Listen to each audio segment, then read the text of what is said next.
Чудознайко е нишката, която ни пази.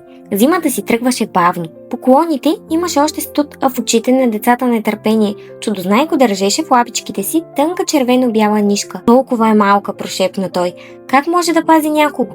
До него седна една стара баба с топли очи. Не, нишката пази, каза тя. Любовта, с която я вързваш. И тя внимателно завърза мартеницата на ръчичката му.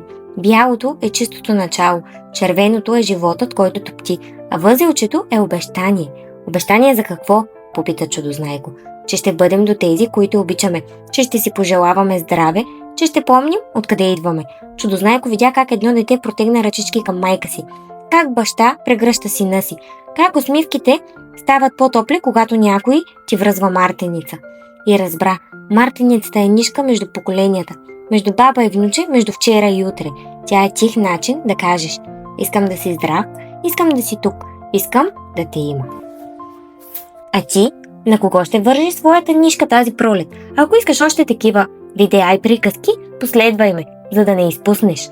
Или посети нашия сайт чудознайко.bg и се запознай с приказните приключенски приказки на Чудознайко.